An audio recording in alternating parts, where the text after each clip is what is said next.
My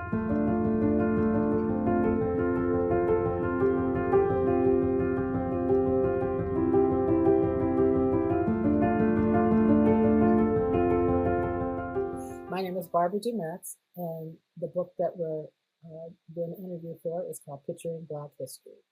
I wanted to start with if you could talk about your um, entry point to photography. I know that you have family history in terms of photographers in your family. Could you just talk about how you became interested in I started with a camera that well, I should go back even further. My grandfather was a photographer. I think, you may have read that somewhere.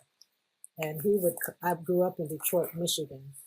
And whenever he would come to visit us, or I would go to Charleston, West Virginia, which is where my family is from, um, he would be photographing this, that, and the other.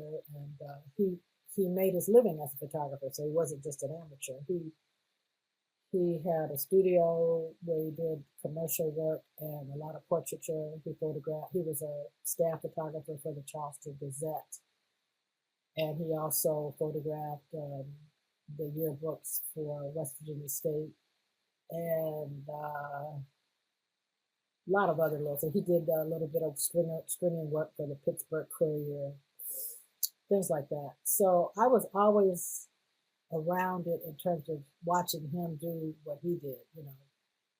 And I guess that's where my curiosity came in. I mean, I didn't use a camera until I was in college, but my dad sent me my first camera in college, and so it was a little Instamatic, one of those things with a little cube on the top, and I shot stuff on campus, and just when the sororities and fraternities were doing their thing. I went to an HBCU. I went to Fisk University, and so I used that camera to shoot, and I even shot Thelonious Monk on that camera. There was a jazz concert in Nashville, and I went and took my camera. At that time, I guess I was working for our yearbook, and I was just taking pictures around campus. And then that was about as far as it went up to that point while I was in college. When I graduated, I moved to New York to work, and I was working in retail at this department store where they were training folks to be buyers. That was in the late '60s, so everybody black got jobs because that was when they opened up everything and had affirmative action, and they had a lot of things going on because we're talking about the Civil Rights Act that passed in '64 or '5. So anyway, went to New York, worked there, and while we were being trained those first 6 weeks, we went to a photo shoot because they were showing us how the um, advertising worked. And so we were at the copywriting area in the big studio where they photographed the clothes. And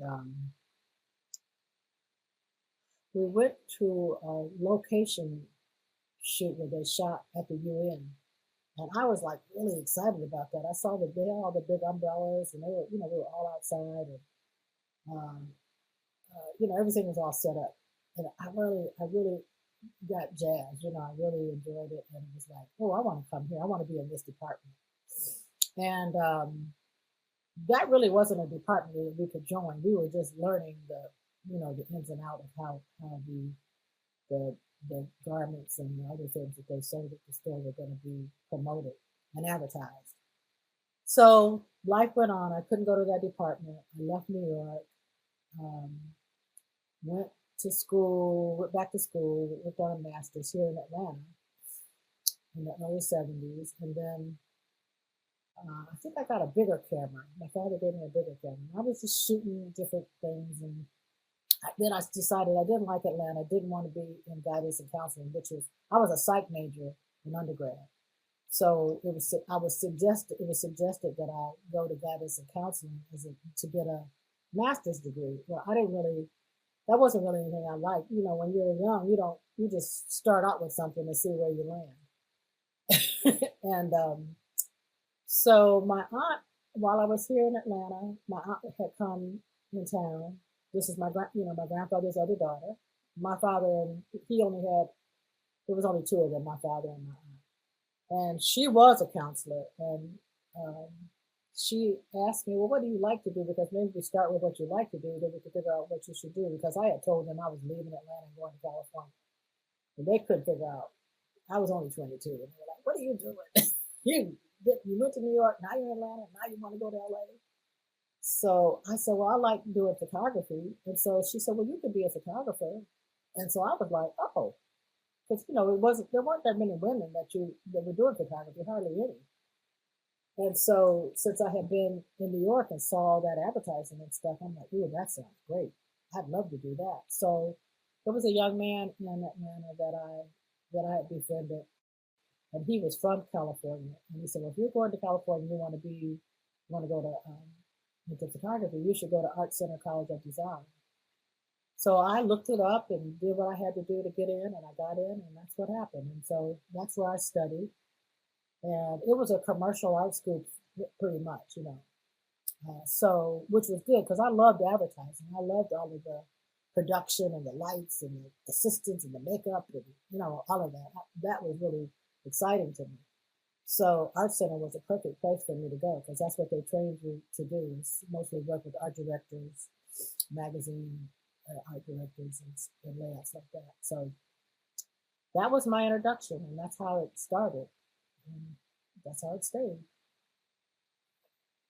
Yes, well, this is wonderful. I'll interested in. Could you talk to me about Central High School in Detroit? The kind of your experiences in Detroit. I would think Motown had a huge influence on youth culture then. But could you Yeah, talk more about yeah. Growing up in Detroit was fantastic. I mean, at that point, my family moved there. I think in 1950, 51, maybe something like that. Maybe it was even 55.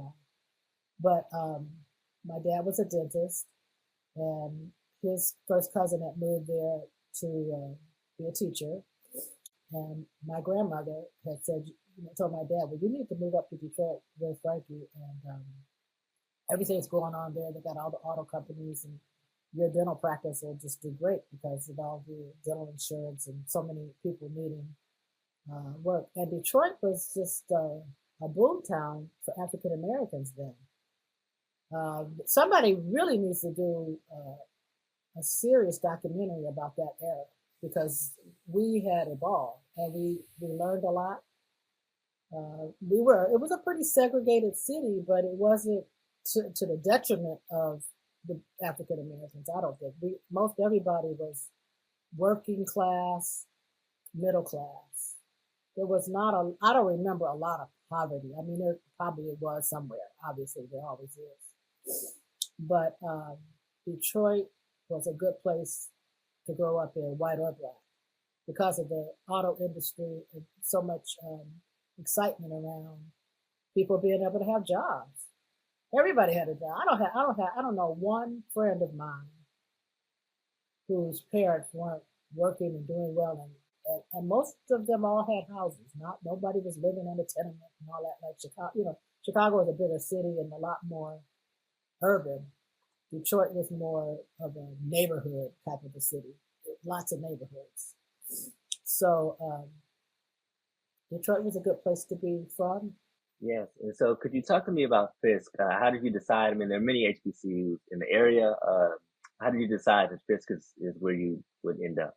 Well, when it was time to go to college, um, well, my dad had gone to Meharry Medical College, which is in Nashville, and so I had lived there as a baby, and I don't know if that had anything to do with it, but um, most of the HBCUs came to our high school to talk about the schools, Howard and Fisk, the other ones I remember. And there were a lot of Fiskites who had come from Detroit that were there already, like a year ahead of me, that were a year ahead of me in high school. So it was kind of the place to go for Detroiters at that time. And once the counselor came and talked to us about it, I decided that's where I wanted to go. So it was just I had been accepted at Howard and Western Michigan, but I picked this based on the woman who had come to talk to us about the campus. Yes. And so could you talk about in terms of your experience on campus in the late 60s? I imagine there's a lot happening in town, there's a lot happening on campus in terms of student activism. Yes, What kind lots of of influence did that have? Yeah. yeah, lots of activism. We had, we did all of the marching and sitting in and rebelling and all of that stuff. We did that pretty consistently. I think probably all through all through the early 60s. I mean, I was there from 65 to 69, so I was there when King was killed, which was in Memphis, but it was pretty uproarious times. Everybody was so upset, and a lot of National Guard came out because people were so upset and were rioting a lot.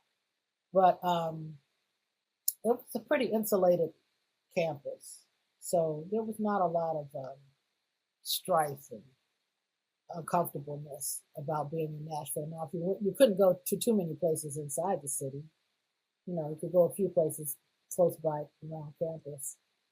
Um, but I never had any real direct um, discrimination that I can remember.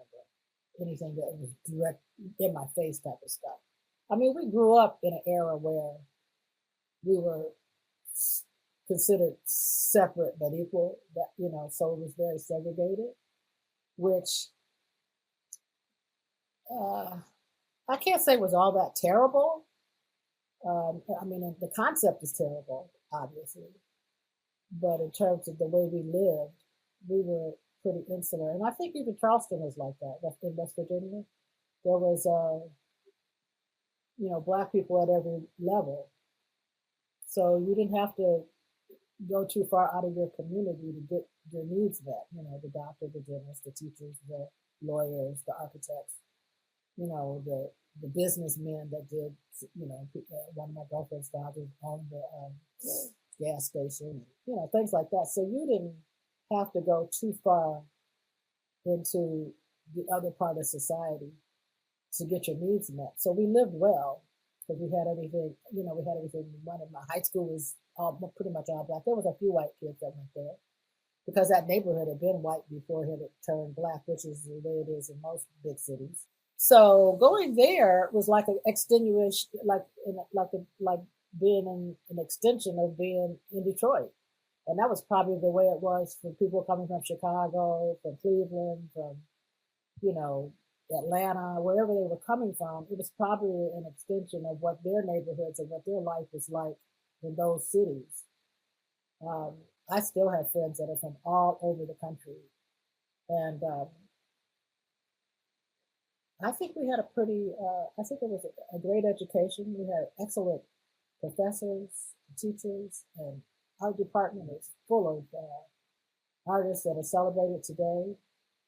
Um, we didn't lack anything. We didn't lack anything. It was like our Camelot. That's what we used to say. This is our little Camelot. You know, it was great. And I think probably most people who went to HBCUs at that time, and even now, they probably feel the same way. I mean, the world is so, um, right now, it's really bad, but even though you have um, friends that are of other races, the world is still so separated. I guess it's just the way our country was built. It was always built on some kind of separation. So we haven't gotten to the point where we can blend, but I think most people enjoy being in an insular situation because it could be so traumatic if you were not. If you were to go too far outside the boundaries, you might not come back. I mean, my grandfather on my mother's side, they say went out to get he went to the store, went out to do something. He never came home. My mother and my grandmother never saw him again, and my uncle. So we don't know what happened to him. Back then, we could have gotten lynched and nobody would have known, or just killed, just for being in the wrong place at the wrong time. Nobody ever found him. So I never knew my grandfather on my mom's side. And she was a young girl, maybe not even 10, somewhere really young. I don't really know the time frame. So I don't know what else I could say. This was just a beautiful experience. Yes, yes. Well, thank you. I just want to ask a few questions about the cover, the cover image here, which is a photograph that is entitled "American Gothic 1970s Style." Right. Um, and so I wanted to just start with, can you explain what Gothic photography is? Well, Gothic really doesn't. The name I took really, I wouldn't explain that the photograph was Gothic. The American Gothic was the title because, and actually the title didn't come until till way late, many years after I had shot it, because I had noticed how the images of the first American Gothic, I think that was Rockwell who painted it, where there was the lady, the man with the pitchfork, and they were on a farm and behind the house, and I believe the house was more of a Gothic style farmhouse, so that's kind of where that came from. But then over the years, there've been different versions of American Gothic, um, and how I came up with this version when I was looking at Gordon Parks's version was the woman with the mop standing inside. I guess she was inside the Capitol or the Rotunda. I can't remember where she was, but she worked somewhere in D.C. and she had right. And so in front of the flag. And so when I decided to name this, I said, I'm going to name this. This is going to be my American Gothic. And the reason I put 70s style because we had the big afros. We were at the point in our society where the Civil Rights Act had already passed. This was shot in '72. It was actually shot um, on the campus of my art school, and they were art students with me. One of them is a photographer. The girl is a graphic designer or illustrator. I can't remember. And so I said, this is going to be my American Gothic because he had on the jeans and she was sitting really stern. And it was more of a revolutionary statement. Okay, we're here, we're not going anywhere. We're doing stuff on our terms now. And so that's why I named it American Gothic 1970 style. But originally, it was literally a portraiture class that I took that for, and I used them as my subject. That was Vincent and Renee. Wonderful. And could you talk to me about how the photo was received, or how it's been received over time? Oh, it's been received very well. It's become a collectible. I have about four different people have it in their collection as a collectible piece of art. And it's a limited edition. I have like four different limited editions, four different sizes. The largest it's like 36 by 20 something, 28, something like that. But I know those numbers are not exactly right, but the largest is about that size, and then I go all the way down to 16 by 20. But it has been received very well. A lot of people like Yes, it. wonderful. Could you tell me more about the importance of in this photograph you talked about over your career, the importance of photographers, the power of photography to represent Black life, Black history, why that's important.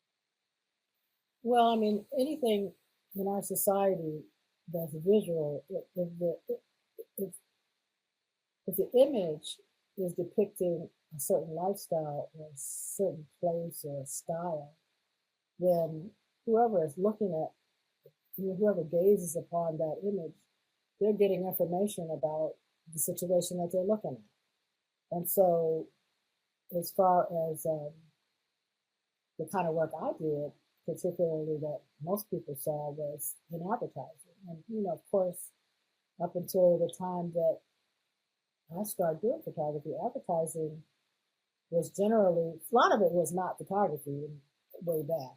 And then once they started using photography in it, of course, it was always a white family or a white person, white female, whatever. It was always white. And then eventually, in the early 70s, late 60s, I guess late 60s, early 70s, there were a lot more Black advertising agencies that wanted to market to a Blacker audience because we weren't included.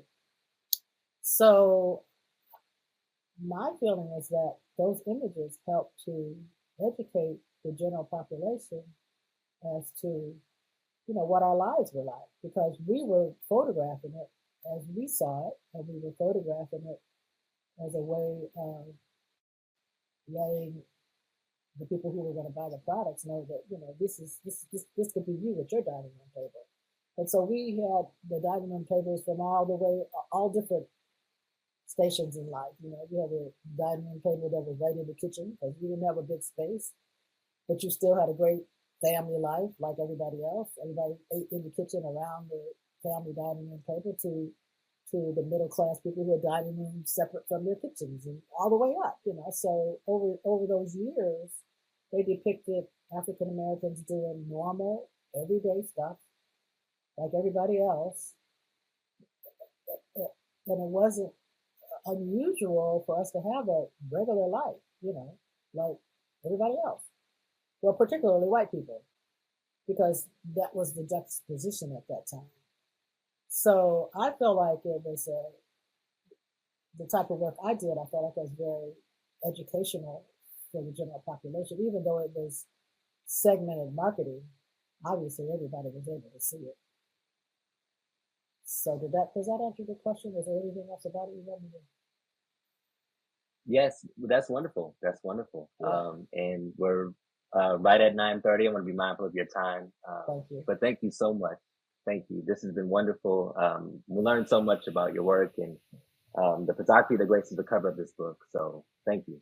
Yeah, I was excited when the people at Getty told me it was picked, and I have a lot of connection to Ohio State. My cousins went there. I have a lot of cousins that are in Columbus still. So I'm like, oh, cool.